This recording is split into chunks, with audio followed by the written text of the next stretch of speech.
سبزه‌های راه درواز، کرشمه‌های دختر درواز و باد و هوای مصفای درواز باستانی ما را به آغوشش کشید. ما قرار داریم در درواز. دوستان عزتمند از ولایت مختار کوهستان بدخشان از ناحیه درواز به شما درود. قرار داریم در استراحتگاه چهارچمن، همان چهارچمنی که در زیبایی همتا ندارد، همان چهارچمنی که یک گوشه است از بهشت. ما امروز قرار داریم در چهارچمن و تصمیم ما تصویر این منظره زیبا است. واقعا تلویزیون سفینه قادر است در معرفی، در تصویر و در تفسیر چنین جایهای واقعا دیدنی و شنیدنی. اگر برای شما نیز عجیب است، پس چند لحظه ما رو همراه باشید. رفتیم عزیزان.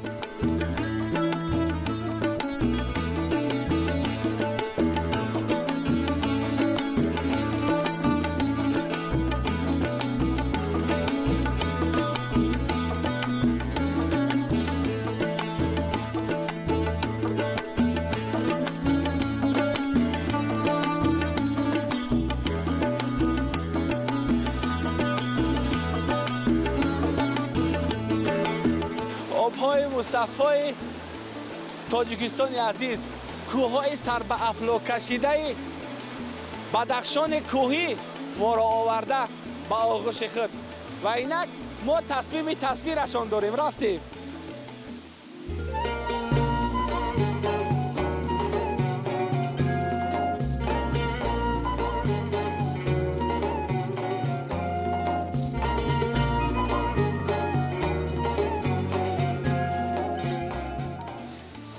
رخش رستم داستان از اسپروری ملت تاجیک درک می‌دهد. واقعا ملت کهن بنیاد تاجیک در اسپروری همتا ندارد و نمونه عالی اسب‌های تاجیکی در این منطقه سیاحی گذاشته شده که واقعا دیدنی است، واقعا زیبا است و واقعا از دوستی ملت تاجیک درک می‌دهد. خود ببینید و قضاوت کنید.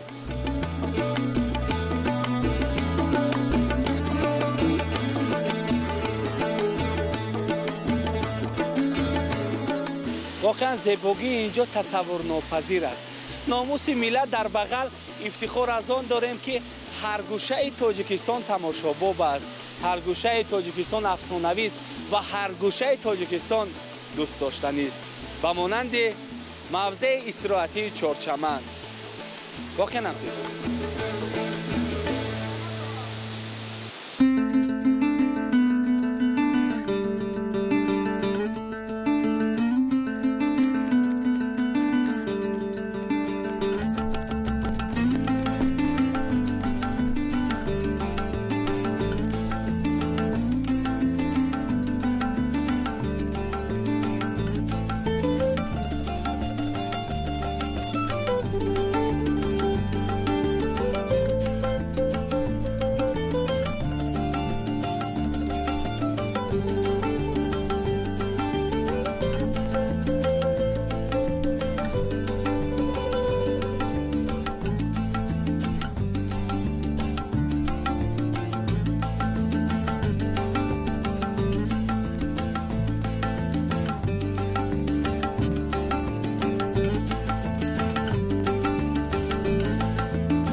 در کاران برنامه شام دوشنبه تصمیم گرفتیم که از زیبایی های شام درواز حرف زده باشیم. این لحظه شام پرنکهت وطن عزیز تهنیت میگوییم به شما. رحمت. استقلالیت وطن مبارک باشد. سلامت باشی از شما. خب چون در یکی از موضع‌های آوازه‌دار در ناحیه درواز این هم باشد استراحتگاه چهارچمن قرار داریم و شما نیز امروز در روزی ما سیر شامگاهی داره در این موضع خیلی دلنشین. میخواهیم از زیبایی های این شام گفته باشید. خب چگونه دریافتید این شام را؟ ما بسیار خرسندیم که این شامی زیباترین شام در ناحیه درواز. ما در اینجا سیر و گشت قطعی این دخترکان زیبا سیر و گشت داریم. شام ایدانه هم است و بسیار خرسند از آن هستیم که در این دوران استقلالیت زندگی داریم. شکرانه این دولت و حکومت و سرور دولت رو میکنیم. تشکر. واقعا همین شکرگزاری است که امروز تاجیکستان عزیز ما روز از روز ساعت به ساعت به سرعت کیهانی رشد کرده و همین شکرگزاری مادر تاجیک است که ملت فرهنگ دوست، ملت تمدن آفر تاجیک در جهان الکی توانسته خود را معرفی کند و با همین شکرگزاری شما ما زنده میگویم اگر مادران عزیز خطا نخواهیم کرد و در مورد آبادکاری ها هم میخواهیم دانسته باشیم چگونه است آبادکاری در ناحیه درواز امروز ها. ما بسیار خرسند هستیم که طی چند سال شده ایستاده است که پیشوای ملت تشریف آورده ایستاده است در ناحیه درواز. ما از این فخر میکنیم که روز از روز ناحیه ما آباد و خرم شده ایستاده است. شکرگزاریم. یعنی هر قدم پیشوای معظم ملت، هر قدم پیشوای معظم ملت به ما آبادی، خرسندی، صلح و زیبایی می‌آورد. پس شکرانه دولت و ملت، شکرانه پیشوای ملت و ملت میکنیم، شکرانه سرور دولت میکنیم که در این وطن آباد و زیبا زندگی در پیش فرزندانمان داریم. سلامت باشید. شماتون بخیر باشید. سلامت باشید. سلامت باشید. تشکر.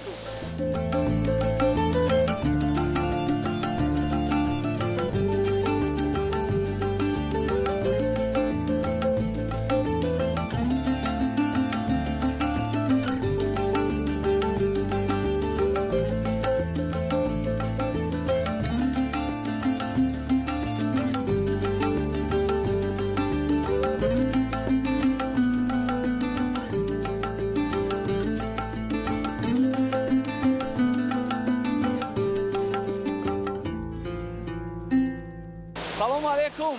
Салам алейкум. Меня зовут Фарух, и это программа «Вечерний Дарвоз». Очень приятно. Как вам сегодняшний вечер, как вам Дарвоз? Мне вот очень, я в Душанбе бываю часто, но Дарвоз очень хвалили. Вот повезло, сегодня я попал, по-моему, в Швейцарию. Да? Я даже не ожидал, что вот такие красивые места тут есть. Понравилось? Да, очень понравилось. Благодаря, вот недавно встреча наших двух лидеров была. Мы там участвовали, так очень понравилось. Вот сейчас теперь я думаю, с Ташкента, с Узбекистана очень много туристов будет. Да. Я надеюсь. Мы тоже надеемся на это. У вас, я уже сам своими глазами вижу, очень много чего здесь достопримечательностей. Отдыхать у вас все условия есть. Я в лице вашей компании поздравляю весь таджикский народ с великим днем независимости. Да. Как раз мы вчера в Душанбе были, я видел этот фейерверк. Да, вот этот очень красивый был этот фейерверк. Спасибо вам, спасибо государству вашему, ну, спасибо таджикскому народу. Вам спасибо и вам приятного вечера. Welcome, Ташкент тоже, приезжайте. Welcome to Tajikistan.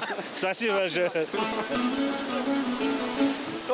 واقعا این موضع آنقدر موضع دیدنی و دوست داشتنی است که نه تنها برای ساکنان تاجیکستان عزیز اینجا بنیاد یافته بلکه سیاحان از گوشه و کنار تاجیکستان عزیز از گوشه و کنار دنیا همه روزه به این موضع می آیند و از زیبایی های تاجیکستان عزیز لذت میبرند. اگر گویم که اینجا یکی از منطقه‌ای است که شناسنامه تاجیکستان است خطا نخواهیم کرد. شامتان بخیر عزیزان. ما قرار داریم در درواز باستانی.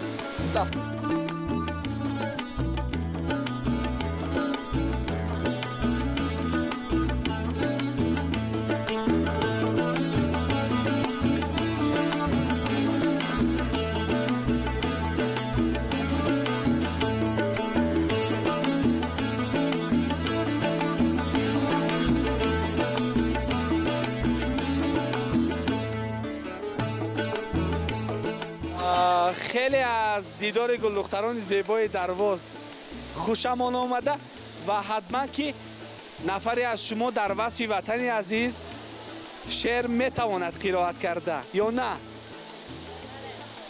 کی کدامی از شما؟ خب بیاید نخست شناس میشه. نام شما؟ سابرینا. سابرینا، از شناسایی با شما خیلی شدم. نام من فاروق و این برنامه شام درواز است که بخشیدیمش به дарвози бостонӣ чӣ шеър мехонед? Тоҷикистон. Тоҷикистон дили ман, набзи дилу ҷони мани. Тоҷикистон гили ман, ҳастию имони мани. суҳбати гарми ҷаноб аст фузун бо мардум. Тоҷикистони мани, гуфтамаш армони мани. ташаккури зиёд. ҷашни истиқлоли ватан ба шумо муборак бошад. Раҳмат аз шумо. ташаккур. хуб бо шумо низ шинос мешавем. номи шумо? Насиба. насиба бону, сайри шомгоҳӣ доред дар ин шоми пурнакам? Бале. чӣ гуна дарёфтед ин шомро? хеле хуб. амрои дугонаҳо ба сайри шомгоҳӣ баромадем. бисёр зебо. шукрона истиқлолият ки чунин пешвои меҳрубон дорем ки ҳамеша кӯшиш ба харҷ мекунад ки давлати мо доим пешрафта бошад. барои ҳамин пешвои раҳкушои бо ҳидоят шодзӣ. шодӣ орад рӯи олам ҳар садоят шодзӣ. нерӯбахши мардумонро ҷон фидоят шодзӣ. дӯст дори тоҷиконро бениҳоят шодзӣ. ташаккур. шумо низ шод бизед. ташаккур. биёд бо шумо ҳам шинос шавем. ман моҳитобон. моҳитобон. мо қарор дорем дар яке аз ҷашнҳои барои миллати тоҷик ниҳоят азизу муқаддас ҷашни истиқлоли ватан. ба шумо таҳният мегӯем ин ҷашн. ташаккур ба шумо ҳам. хуб чун барномаро бахшидем ба дарвози бостонӣ мехоҳем аз шомҳои пурнакати ин диёр гӯед. чӣ гуна аст шомҳои пурнакати ин диёр? дар ин ҷо шомҳоашон хеле хуб мегузаранд. аз ҷумла инҷо дар дарвоз обу ҳавоашам хеле хуб аст ва дар дарвоз бошад обҳои мусаффо хеле зиёд дорад ва барои сайру гашти одамон ҳам бисёр хеле хуб аст. яъне ҳар шом кӯшиш мекунед ки сайри шомгоҳӣ дошта бошед дар ин минтақа? бале. инҷо барои одамон хеле барои сайру гашташон хуб аст ва метавонанд ки дар ин ҷо сайру гашт намоянд. ташаккур. ман шомро ба шумо ба хайр мехонам. шоматон ба хайр. рӯзу рӯзгоратон пурфайз. ҷашни истиқлол муборак. ташаккур. бинозам нозатай сар то қадам роз маҳи хубони дарвоз. бинозам нозатай сар то қадам роз маҳи хубони дарвоз. балои ҷолабат шуру шарандоз маҳи хубони дарвоз.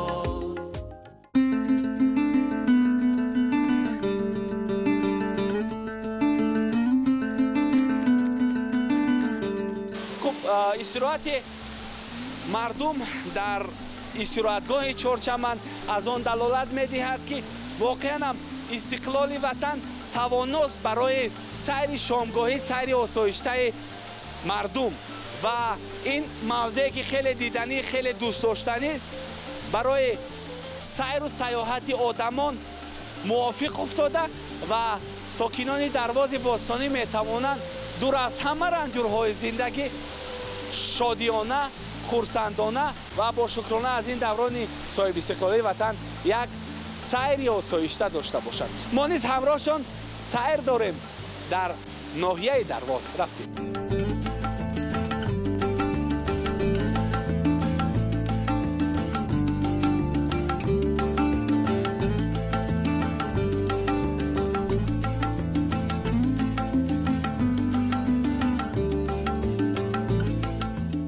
Добрый вечер. Добрый вечер.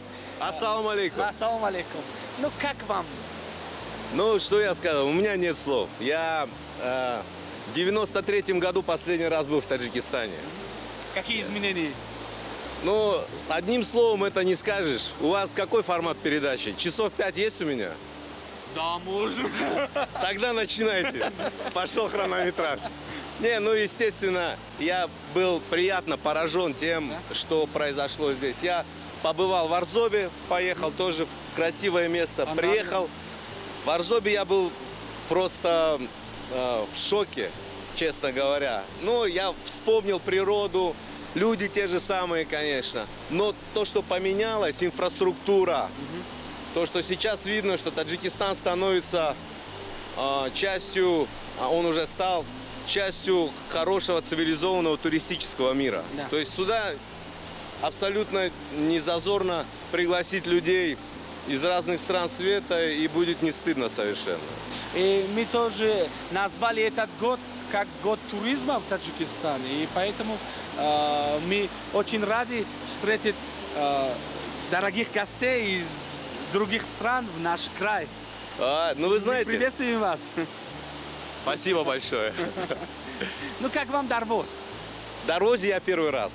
Я всю жизнь, у меня просто друг мой близкий. Я в Душанбе заканчивал школу, я жил здесь. Да? Я знаю, с чем мне сравнить.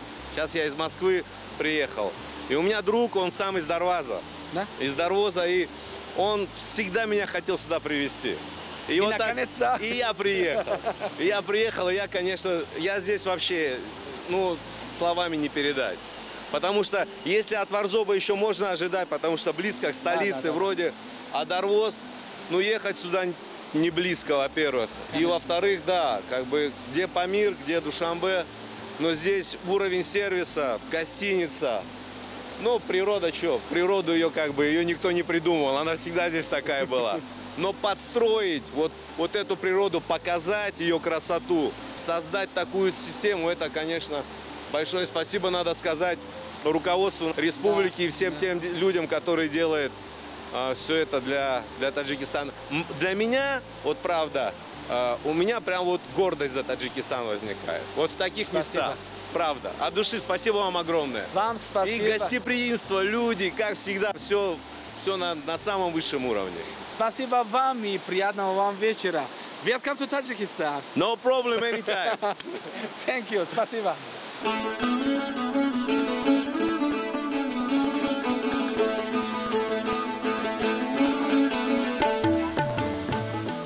салому алейкум. шоматон бахайр бошад. ман собирзода фаррух. ин барномаи шоми душанбест ва имрӯз мо бахшидемаш ба Дарвози Бостонӣ ва номгузориам кардем шоми Дарвоз. ба ҳамин хотир шоматон бахайр бошад. شام شما هم بخیر. یه چی ناس میشه نامی شما؟ نام من شهادت. شهادت. نامی شما؟ شکرانه.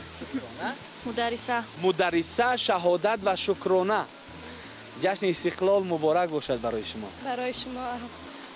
امروز ما قرار داریم در یکی از گوشه‌های زیبای دیار و خصوصا یکی از گوشه‌های زیبای دروازی بوستانی با اسم چورچمن.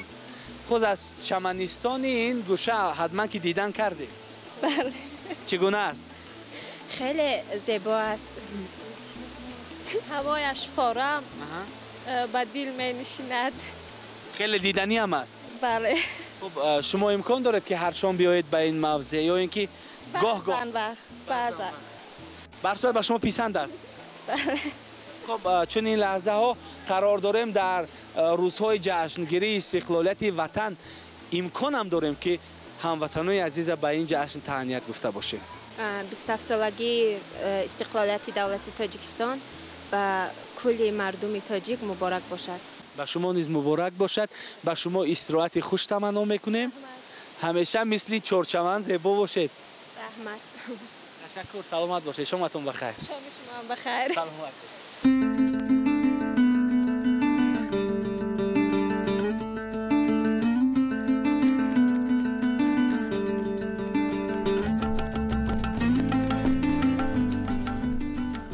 شامتون بخیر باشد. سلام علیکم. دیروز از مسکو آمدم. باز است که 27 سال در دروز نبودم. 27 سال. 27 سال. تمام آن سال‌هایی که استقلالیت در وطن عزیز حکم فرما شما نبودید. درست نبودم. افسوس همین خود شد که در روسیه بودم این وقت و بعد تا دوشنبه می اومدم لیکن بله. حاضر امروز که رسیدم به دروز یکمین چیز که من دیدم این تغییراتی که در اینجا شده است من نشناختم دروز تا این درجه زیبا شدگی تا این درجه تغییر یافتگی است که تماما همچون یادآوری من مقایسه نمیشد. تماما دیگه جا است. تماما دیگه خیلی است. لیکن همون این دروز وطن پدر من است. در اینجا کودکی من گذشتگی تا 20 در یادم بسیار چیزا هستند. افتخار میکنید؟ بیشتر از هم افتخار میکنم بعد بیشتر از هم این چیز برای من مقدس است. وقتی که دروازه که دیدم امروز با خرسندتر شدم، با شادتر شدم. هزار رحمت که با رهبریت جمهوریت و محترم جناب عالی که همین امکانیت را داده است با مردم، با ما داده است امکانیت که ما همینجا میتونیم اومدن بهره بردن این چیزا شاد شدن. هزار رحمت. به وطن نیست غریبه که کند یادی وطن، در وطن بوده به یادی وطن به وطن است. با یک چیز دیگه اومد در یادم، میگفتن که лучше на своей земле быть прахом, чем на чужой быть падишахом. برای همین این وطن خیلی که نباشد برای ما وطن دیگر نیست. همین وطن ما است، همین سرزمین ما است. وقتی که ما میبینیم که این وطن ما روز به روز زیباتر شده است، روز به روز آبادتر شده است، ما افتخار میکنیم، ما فخر میکنیم، خرسند میشیم. برای همین این شام درواز برای من یک شام افسانوی است. درست عجایب شام است. برای همین رحمت کلان. تشکر.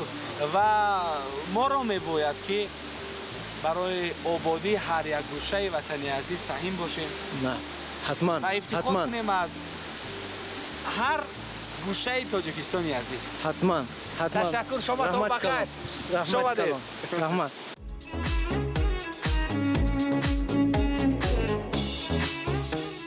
I love تاجیکستان. واقعا ما تاجیکستان را دوست می‌داریم و تاجیکستان ارزنده است برای دوستداری. چند لحظه سر داشتیم در استراحتگاه چهارچمن. هرچند که دلکندن از این منطقه، از این موضع سیر و سیاحی خیلی مشکل است. چه علاج که ما راه میپوییم به سوی مرکز ناحیه درواز، زیرا که از روی شنید آبادکاری ها در مرکز ناحیه هم خیلی زیاد است. بعد این خاطر شما را هم دعوت میکنیم برای تماشای درواز باستانی. میرویم، شما را همراه باشید.